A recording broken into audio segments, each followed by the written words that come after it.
All right, everybody, welcome to another episode of the Campus Manager podcast series here at Fresh Prince. We have two amazing guests for you here today that I can't wait to get started. But before then, let's do a quick round of intros. Colby, do you want to go first? Yeah, for sure. My name's Colby Duncan. I've been a CM since November of 2023. I'm studying supply chain management with a collateral in sales, and then I'm also minoring in artificial intelligence. Love it. And what school do you go to? Are you a senior? Are you about to graduate? I am a junior at the University of Tennessee, Knoxville. Go Love Vols. it.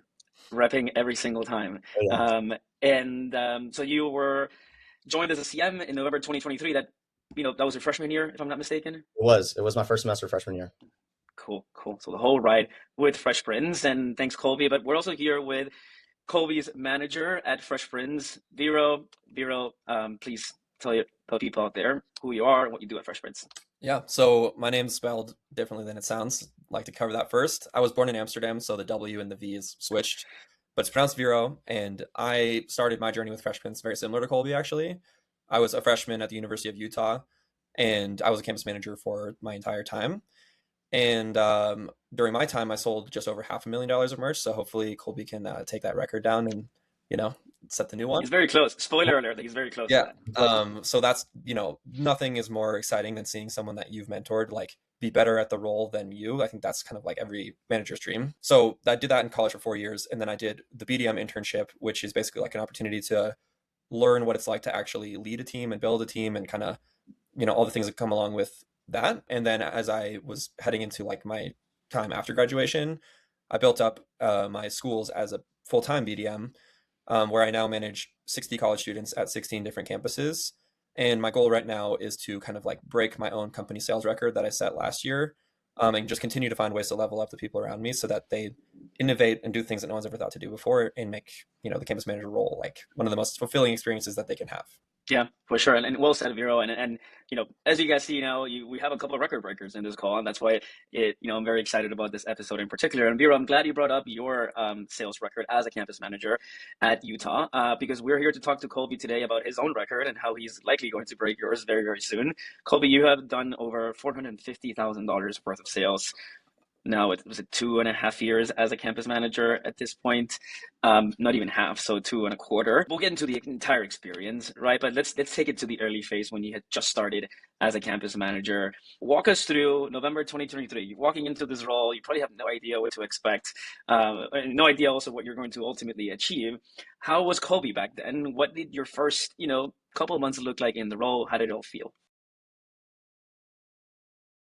Well, I first always have to start when people ask me how I got into this job, about how I first heard about Fresh Prince and got into it. Trinity here on campus, and our t-shirt chair sent out a link. We ordered from Fresh Prince. My email got into the system, and then I quickly got an email a couple days later about reaching out about the CM role, seeing if I'd be interested in making a little money while I'm in college, working very low hours, kind of seeing how that goes. But I wasn't fully bought into the idea of getting a job. I was just starting college. Really, it was a big adjustment already, just being in college, being in classes, taking 18 credit hours. And then after seeing the email a few times, I decided to hop on a call, got offered the job about 2 hours after the initial interview that I had, and kind of just said, let's make some beer money. I just needed some money on the weekends. My summer job money was dwindling quickly. And so I jumped into the role, did a couple of weeks of training. Took me a little while to get through that, and then Christmas break hit. So there wasn't any major orders coming up or right in my face, but I conveniently had a friend that was the president of an organization called Volthon here on campus. They raise money for the Children's Hospital, and they had a huge order coming up. I said, would you be able to trust me with this order? I haven't made very many orders yet, but Big ask. To trust me with Big that? ask for a rookie. Right. And I was so confident. I was telling them not to worry about anything, and then Vero got a bunch of texts that week about how to do everything. But that ended up being my first order, and it ended up being, I think, around $11,000. And so very quickly, Pretty big first order. Yeah, that's not very normal. Yeah, at the time, it extremely was like stressful. actually the second largest order in the school's history. So it was Yeah. out of Wow. definitely put Colby It was- on the radar there. I was like, all right, It was, let's do it. it was a crazy start. But then, the commission check hit, and I was hooked. I was ready to find a way to make more commission and make more sales. And from there, it kept growing and it kept going. And were you actually like even interested in sales when you started? And did you know whether you were going to be this good at it or not? Right. So I've always been interested in business, took a lot of business classes in high school, and then obviously studying in Haslam, the business college here we have at UT. Definitely surrounded myself around business, but I wasn't in any big major classes learning the sales side or marketing or supply chain, logistics, anything like that. But I've always been a people person. I've worked jobs doing customer service and stuff like that back at home. And so I was like, I don't think I got to be good at sales. I just got to be good at talking to people, right? And then I can figure the rest out. And so there was a little bit of interest, but mainly just a business interest. And so sales was a great way for me to get into that. What was the biggest learning curve that you maybe heard about it in training, but it didn't really click until you were 1 or 2 weeks into the role? I think being on top of communication. Like I knew that was a big role. I knew I had to text back and forth, but I didn't understand how much importance there was on creating and fostering a relationship with the client immediately. Texting them, making sure that they know you are very active and proactive about their order is so important to keeping them engaged and keeping them excited for the order. That's something I think I underestimated, but now is something that I think I do maybe a little bit too much of. I think people get annoyed with me with how much I'm texting them, but that's how you land the orders. What about overcoming rejection or like even the fear of rejection? Did you run into that at all in the beginning? Oh, 100%. That first semester where I really started to pick up a few accounts and go through orders, there was a lot I was losing.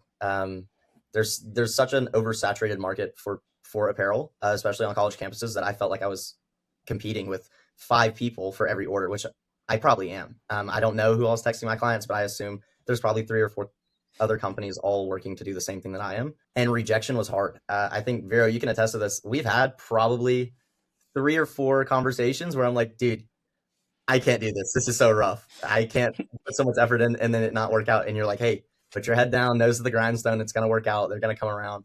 And it ended up coming around and getting a lot better. But in the beginning, rejection was very hard.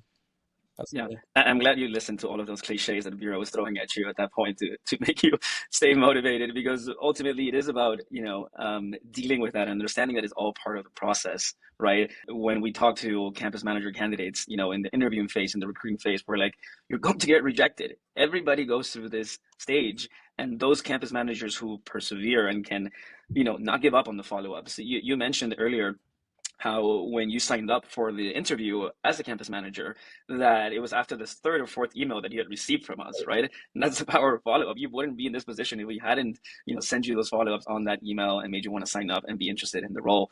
How did you get used to all of that, Colby? Because you mentioned it was rough. You mentioned you were having these conversations with Vero.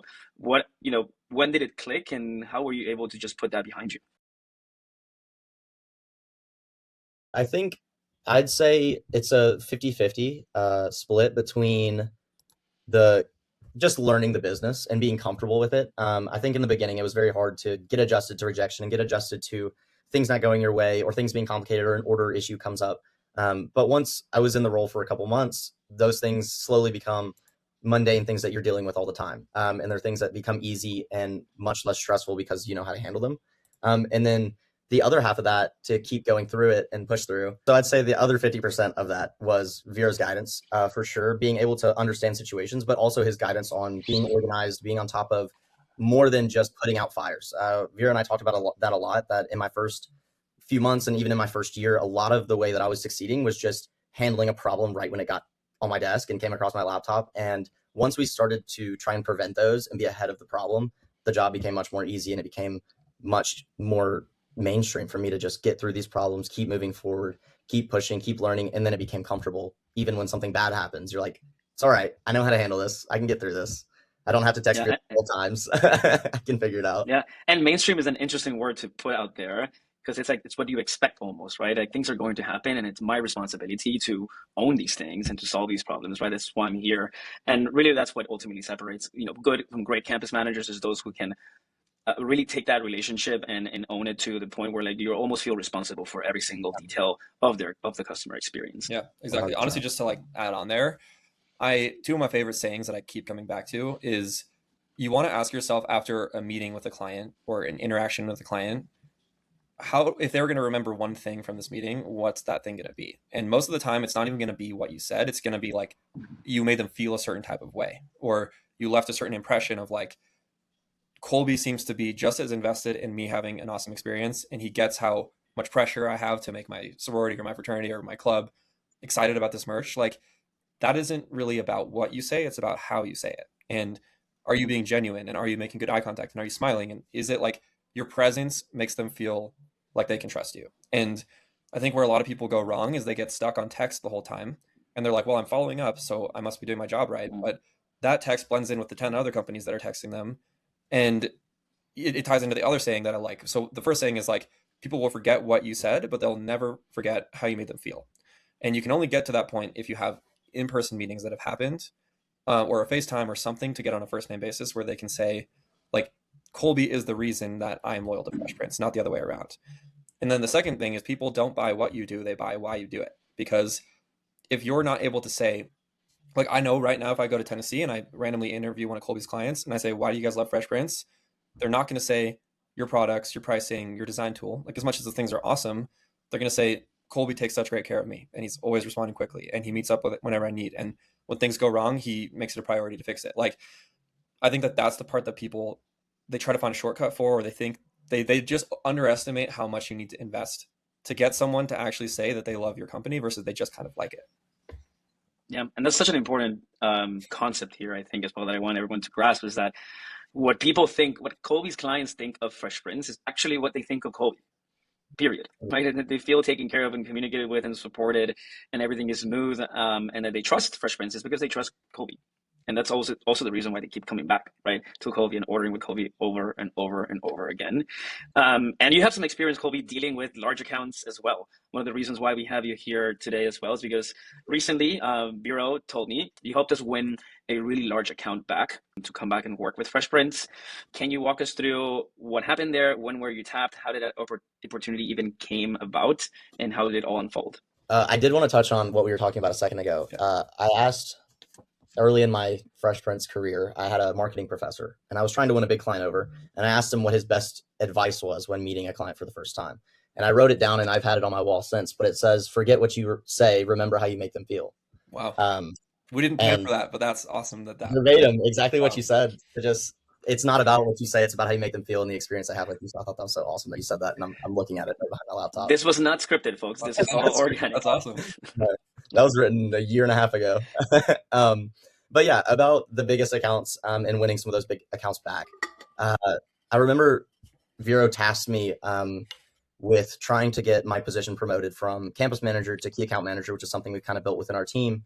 And to do that, we had to hit a couple benchmarks, had to cross 100,000 in sales, do a couple other things, be very organized. But also one of those things was to take a $0 account and turn it into a $10,000 account for revenue. And I remember by the end of the semester, we kind of looked back to see where I was hitting these benchmarks and things like that. And while I didn't turn a $0 account into a $10,000 account, I turned a $10,000 account into a $20,000 account. And so he graciously let that obviously check the box. But it was really about capitalizing on those areas of the sororities and of the chapters that you're working with and organizations, capitalizing on the areas that you might not already have. So obviously there's recruitment. That's a huge time to do stuff. There's sisterhood and philanthropy. But if you're not looking into every single big event that they have going on, or a huge PR order they want to do for $14,000 at the end of the year with some leftover budget, then you're going to miss out on building those accounts from nothing to something. I think being confident is one of the best ways I've been able to do that. Knowing that I'm coming in, maybe a step below another company that they've worked with in the past year, but coming in with the confidence that I will beat that company out. I will do better. I will have better service. You'll be so happy with me, work with me, relates back to how you make that client feel. So I like to think that I try to treat all of my clients as if they're my friends. I want to get coffee with you. I want to talk with you. I want to joke around. I want to get away from apparel and talk about the drama on campus right now or something like that. And so getting very personal with my clients has been a great way for me to build those low accounts into some of the biggest here that we work with. Love it. Only thing I would add there is what I frequently find, and it happened to me as a campus manager too, is people, the number one mistake is they think because someone's in apparel chair that that's the person who holds all the cards. And they're obviously very influential and important, but if your goal is to say this entire organization is loyal to Fresh Prince, anything short of finding the most influential people, like 8 different people, recruitment chair, bid day chair, philanthropy chair, social chair, like whether or not they even have a position is kind of irrelevant. It's, you got to ask yourself, how are you going to turn the tides in your favor and be their number one pick? And like Colby was saying, everyone unanimously agrees, no one finds this experience more important than Colby. Like, we can trust this guy. That doesn't happen until you take 5 individual people out to coffee. You continue the conversation. It's not all about business. It's about, how was your weekend? How was your break? How are your finals going? Become friends with them, make it easy, and then it will feel effortless and it'll be way more fun for you. And I think like what I noticed with Colby early on is he's one of the rare people where there's this other saying I like to say of your identity forms your habits. The sooner you commit to saying, I'm going to start behaving like a 6-figure entrepreneur and running Fresh Prince like it's my company, not like following any stiff template, the sooner things start to happen. And it's way more authentic and people believe you, and you learn way more and you're way more engaged and your clients are way more engaged. Versus like when I started, my first couple of weeks, every single message I sent looked like the Bank of America PR team was sending it. It was like stiff, paragraphs long, not a clear ask. And you don't really realize what you're doing wrong until you start to be like, well, why am I here as a campus manager? It's like, oh, I want to prove that I'm capable of running a 6-figure business. So I'm going to start acting like it and see if the habits fall in line. And then the second point there is a lot of people convince themselves, if I want to increase my output, like if I want to go from 50K to 100K as a campus manager, I need more accounts or I need more opportunities. And what I want, and Colby at the time kind of was like getting at that. And I was like, the challenge is always going to be, can you accomplish more with less accounts, but better? So can you be winning orders within those accounts that you weren't winning before? Or can you create value within those accounts that wasn't previously there by like leaning into higher quality products? Or like maybe for a parents weekend, you open up the link to parents and you do individual shipping to like increase your customer base. Or maybe you say, I haven't been intentional about forming a bid day / Fresh Prince relationship yet. I'm going to talk directly to the bid day chair 6 months before she places her order and make sure that gets on track. So it was really cool to see that Colby for the first time realized, like, we actually, I think, took a few accounts away, if I remember correctly, that were not really being prioritized.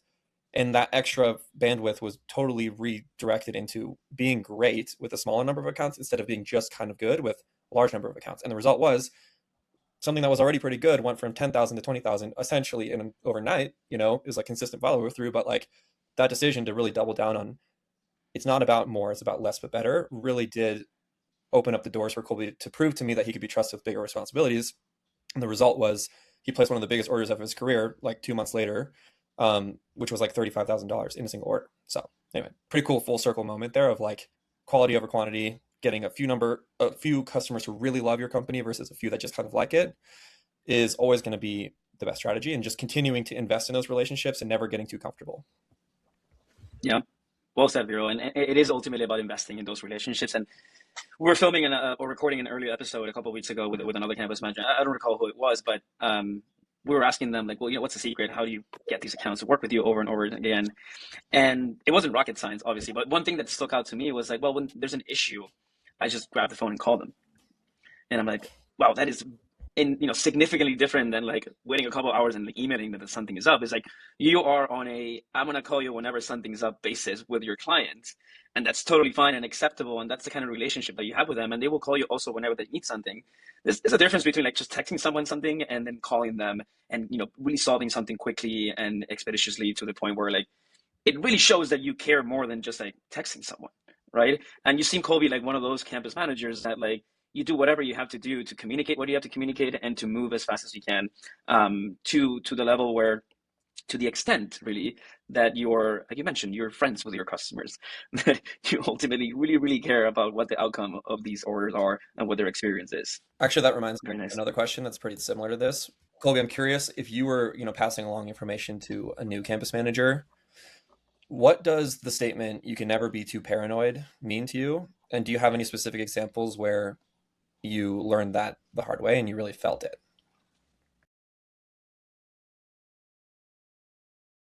Oh, dude, I get reminded of that every week. I mean, that is probably one of the most common phrases that we have between Vero and I when we meet, is that you can never be too paranoid about something, because the second you get comfortable, someone else was paranoid and they jumped in and they took the order from you.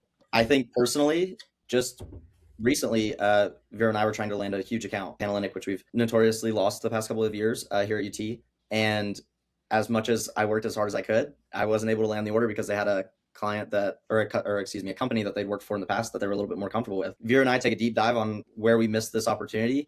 We look back 6 months, if not more, where last year we should have been talking to people and meeting assistants and meeting the people that would fill those chairs.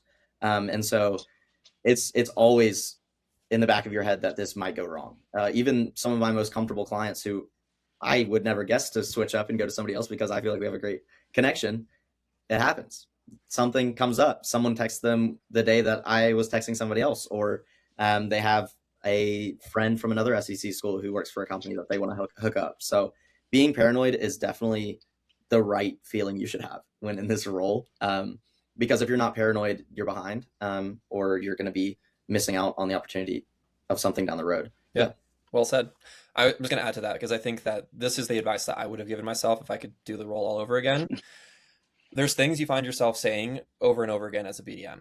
Like, in fact, I did an interesting experiment where I had one of my AI tools scan the last 2 years of text between me and my team.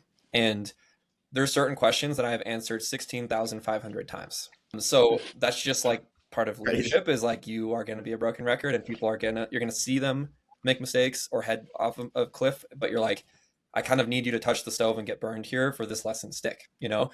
And as many times as you say it, right? Like one of the most common places I look up every year and I'm like, how could I possibly have made it clearer of what not to do? It's when you have a really awesome client who loves working with Fresh Prince because of you. You've like invested countless meetings and hours and things like that into those relationships.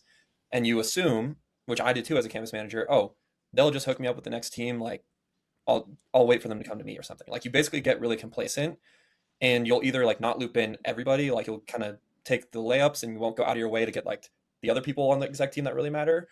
Or you might just like kind of assume that they're going to come to you and then you get back in January and like what used to be your most loyal account completely switches up on you and you have to like recover and try to scramble to prove that it's worth it, you know?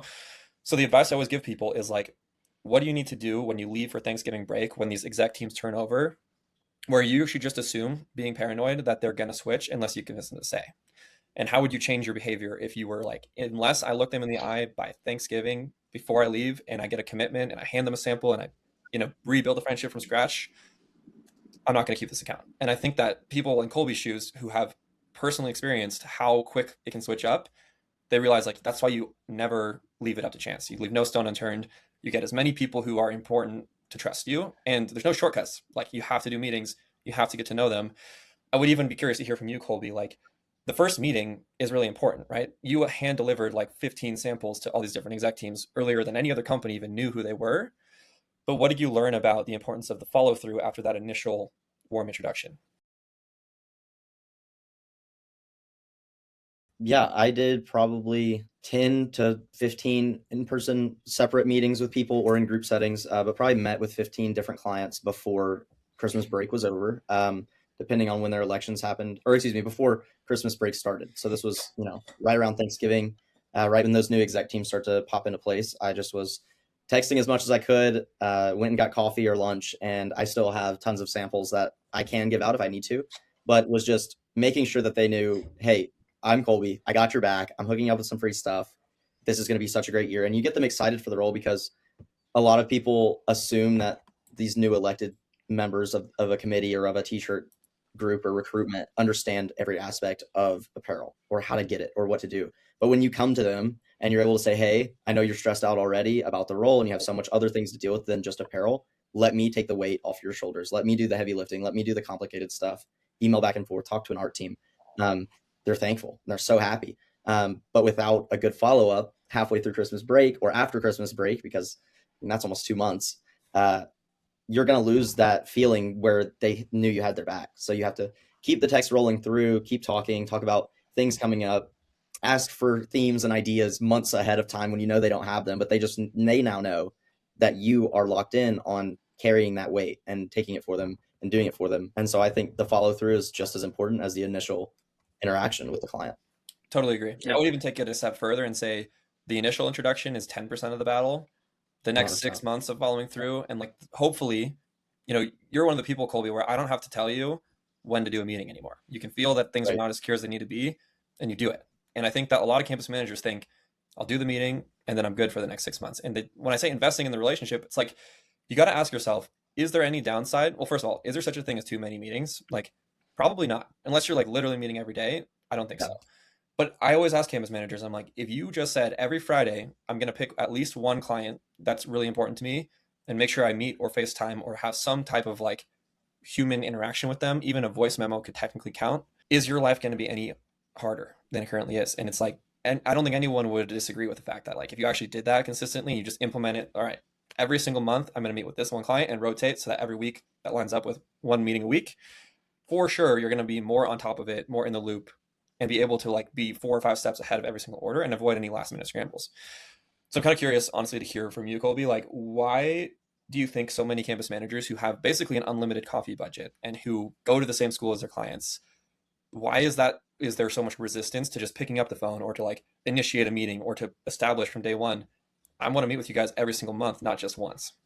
It's scary, man. it's intimidating.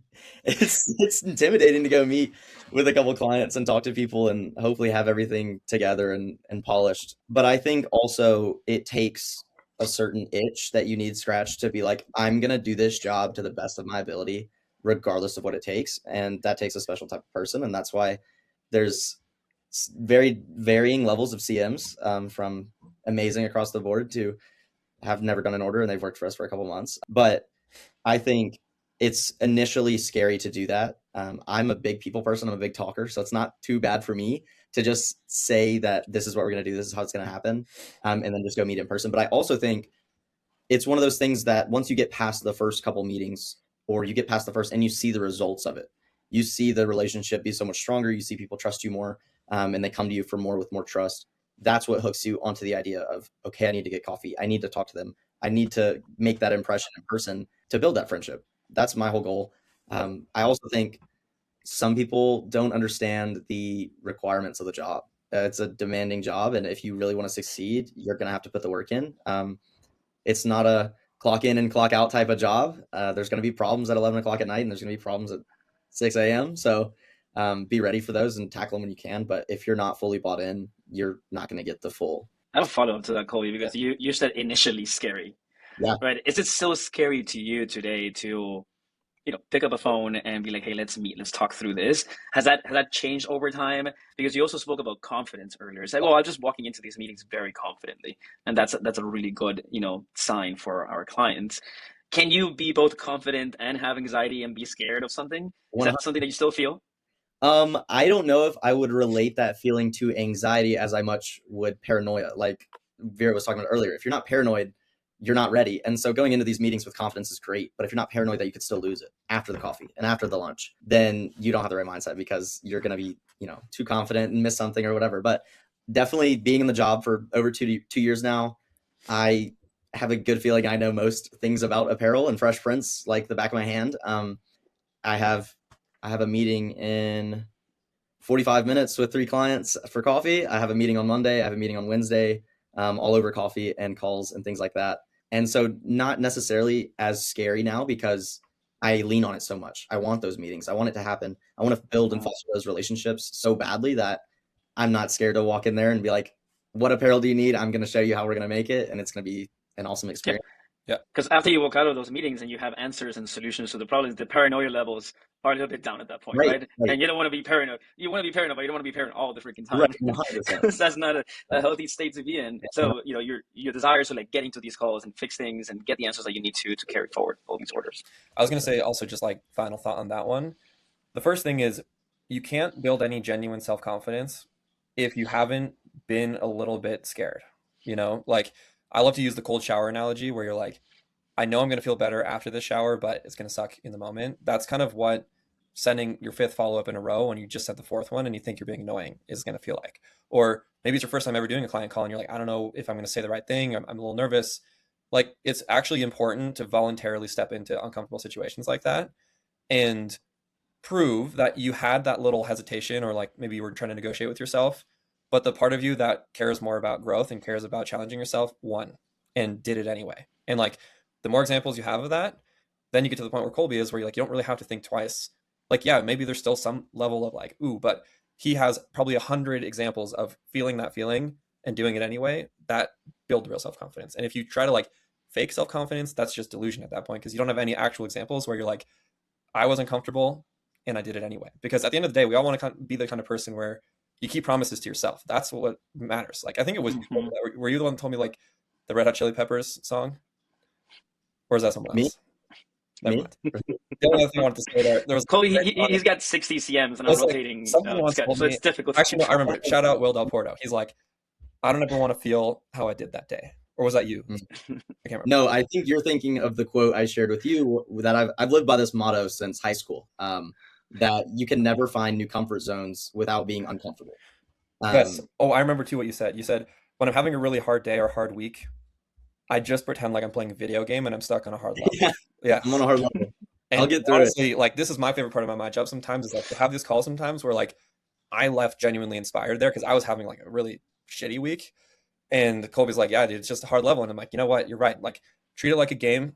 You're on a hard level. What do you do on a hard level? Like, keep going. Try harder. Eventually, you'll Yeah. figure it out. Regardless So, of the outcome, if you get through the level, you got experience. You yes. know, like you're leveling up. Right. And it doesn't change as a BDM. Like, there's times where you're like doing something for the first time or like some crisis happens and you're like, you got to lean back on that self confidence you built as a CM to be like, okay, I've been through hard stuff before and I've figured it out. So I can do this. You know, it's like, it's just important to remind yourself that self confidence comes from many, many examples of not quitting when things get hard, basically. And the other thing I was going to say is like, if there was 3 things that I want to be like written on my tombstone, basically, it's like, you can never be too paranoid. You can never start too early. And it's impossible to like have too many meetings or over invest in the client relationship. Like, you're never going to regret the meeting if you were on the fence about it. You're never going to regret picking up the phone and just talking it out. You're never going to regret looping in that extra person who maybe or maybe is not involved. Like, all of those have 100% upside and 0% downside. And I think Mm.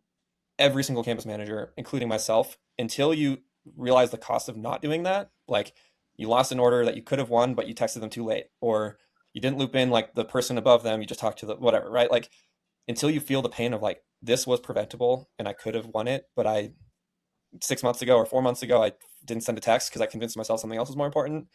I'm kind of convinced until you feel that pain, the lesson doesn't really stick. So it's actually an important learning curve to like make a mistake, but make the mistake with what you thought was 100% effort and then quickly integrate it and avoid making it again. For sure.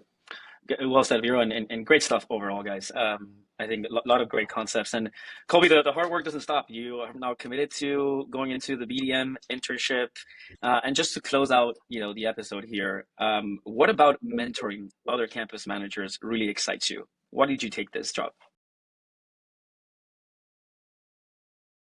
A lot of this taking the job is a lot of just finding the next level of success and pushing myself. I've always pushed myself hard to keep achieving those things and to make myself uncomfortable to hopefully find a new comfort zone. But one thing I'm excited about mentoring is hopefully being able to foster great relationships with these young businessmen and women and like see them grow through college. And I mean, if I right now was talking to my freshman self, I would be mind blown. I would have no idea that I could have pulled this off and done this. But also aside from the business aspect, creating those friendships, Vero and I just went up and saw Vero a month ago and we snowboarded and had a great time in Salt Lake City and had a great time. And it was so fun. And just having someone in your corner that genuinely has gone through the same storm that you have is so comforting. But then also to have someone in your corner that is going to be your friend, going to have your back, going to say, look, dude, I know that sucks. Like, I got you. It's fine. Well, I'll help you out. I'm just excited to see the other people grow and hopefully foster some of the same passion that I've gotten through this job in other people.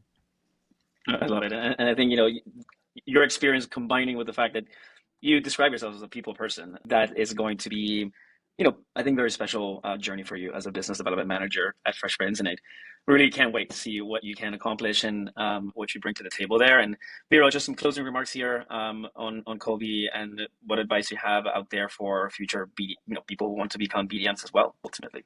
First of all, I'm proud of you, man. It's really, there's nothing you want more as a leader, like I said, than to see someone who maybe like you didn't fully believe in how much potential you really had, or like the bar you had set for yourself was not as high as the bar that I knew you were capable of achieving. Like, it was never a doubt in my mind that you had what it takes to break my record. Like, that was true from day one. But the most fulfilling part for me has been seeing you believe that as you get more of these wins, like now you genuinely believe like, yeah, not only can I break your record, but I can probably also break your BDM record. Like, it's really, really cool to just see that the most fulfilling thing as a leader is you believe in someone's potential, believe before they fully realize what they're capable of, and then they grow into like the way they conduct themselves and everything about their identity and their belief like falls in line with some way greater person, and then the outcome is whatever you want to do after college, you got your golden ticket. So I think, first of all, very proud, and my advice would be keep setting, now that you're not necessarily like, you're going to have mentors and leaders and people helping you, but like now the biggest thing is like you can't necessarily be the one with all the questions. Even if you have questions, you got to be the one with all the answers now. You know, even if, to be real with you, you're going to kind of wing it sometimes and just like give the wrong answers. And you just got to be like, when I say your identity forms your habits, that's the best advice. As soon as you commit to being like, I am going to behave like the record-breaking BDM and I'm going to be better at this than Vero one day, if you believe that there's a version of you that can do that and you commit to actually behaving like that and you hold up the mirror every week and you're like, did I behave like $1 million BDM or 2 million or whatever, 3, 5? The answer is not always going to be yes, but it's like same exact concept as a CM. Do you want to be a 6-figure CM? Did you behave like a 6-figure CM? Would a 6-figure CM pick up the phone or would they resist? Like all those little moments, it's just going to change what the actual thing is that you're having the cold shower moment for. It might be like your first time to really deliver some tough feedback to someone, or first time like an order gets messed up and a client's like, I need to talk to your CM's manager. Like that's going to be new. It's going to be exciting. In the moment, you're going to be like, this sucks. I don't know how to navigate this, but that's what you asked for, because you want to be pushed. You want to be challenged. So I would kind of leave it with this, which is like, if you believe there's a version of you that can be better at this than me, and you just commit to like actually becoming that person, it's like a lifestyle. It's not like I wear this hat and then I'm like actually this other person. Like you have to be like, this is who I am now. And you actually believe that, then enough time and struggle and iteration, it's inevitable that you'll beat me. That's my only secret to why I got here. It's like, I just never, there was a time, to be honest with you guys, I didn't fully believe I could be the best at this. But then there was like this very clear pivot moment, which I'm sure you had as a CM, where I was like, from now on, I'm going to be the best and I'm going to act like it. And then there you go. But the second thing I would say is like, it's a privilege to be emotionally invested in your work, both as a CM and a BDM, even when those emotions are not necessarily positive emotions all the time. You got to think of the alternative of like, if every day feels like mundane and like you're just clocking in and clocking out, that's like my personal version of hell. And I think it's just like in those lows, it's important to remember your personal why. Why is it so important? Well, you want to have a positive impact on people that you're mentoring. You want to help them grow. You want to like have influence and impact and like make the world a better place. You're not going to be able to do that if you're not leading a team. And I think that that's ultimately, I mean, that's not necessarily true, but like leading a team is one of the best places to have an immediate positive impact on the world. And if you can kind of get clear on like, why do you want to be a BAM and why do you want to sign up for all these other future problems and headache and you're like that are inevitable, until you really get clear on why are you like, it's not even optional for you. You're just like, this is who I am now and I'm all in, then it's going to be really tough to like really get to the next level. But I fully believe in you. I think it's going to be great. Appreciate that, man. Love it. Thanks, Vero. And Colby, when your manager says, I'm proud of you, man, you should be given a chance to respond. So we'll give you the floor here and then we can call it. But how does that make you feel? And what are you looking forward to? There you go. Yeah. With the BDM internship coming up, this is like everything I could ask to hear from my manager, is that he's proud of me and he's ready to see me succeed even bigger than I already have. And hearing that from the person who made me the great businessman I am right now, gives me the faith that like I'm going to do great in this role as long as I'm able to apply these principles to my life, not to the job, but to my life. And so I'm so excited for that, and to be able to mentor people and be able to spread this passion of sales and business and creating an atmosphere around you that is building yourself up and building those around you up. I mean, seeing clients be happy is honestly so awesome too. Seeing your stuff walk around campus is so cool, but to now give that opportunity to other people is something I'm super excited for. He threw out the idea of beating his record. That's a pretty high bar, but that's one I'm hopefully excited. I am excited to chase. And just, he better be ready, because I'm going to be coming still with questions. Like, the questions will not stop. Yeah. Who else to ask besides the guy who knows how to do it the best way? So it's a habit. You will never get rid of that habit. Right. Cool. Thanks, Colby. Love to hear that. And thanks, Vero, for joining this episode. And yeah, stories like this one, Colby's story, Vero's story is really what makes this role so special. And love to hear it, and love to get to share it and put it out there, so that if you're want to become a campus manager, or you're a campus manager who's looking for inspiration, or you're looking to become a BDM next year, I think all of this stuff is useful, and hopefully you find it that way. And we'll catch you all next time. Yeah, I have one shameless plug really quick, and then we're good. Oh, yes, I love plugs. First plug ever at this episode, this series. Time of the podcast to do it. So I created a LinkedIn group with people like Colby in mind to say, if you are someone who made it a true statement that you ran a 6-figure business in college, meaning across your whole time as a campus manager, you sold at least $100,000, I created a private LinkedIn community for all the people who have ever accomplished that feat. with the goal of whether or not you want to go the BDM route. If you want to get access to a network of people who have gone through an exceptionally hard problem like that and succeeded, I want to make sure that people who do that get a leg up in the world, and like you can fast track your career, whether that's getting connected to our full-time team. But another recent example is a former or a current campus manager of mine. I connected her with a former colleague of mine because she said, I want to do sales in New York.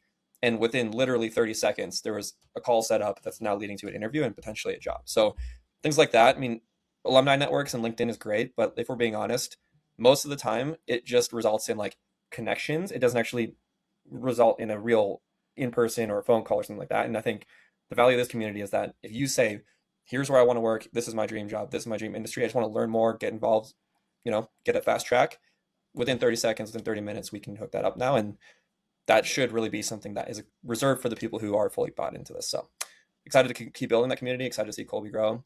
Love these podcast series. But yeah, let's make it great. Thanks, Vero. Yeah. Thanks for the plug, and we'll make sure to include the link for the group in the chat, and we'll also put your contact info in case anyone wants to reach out Cool. to be a part of it.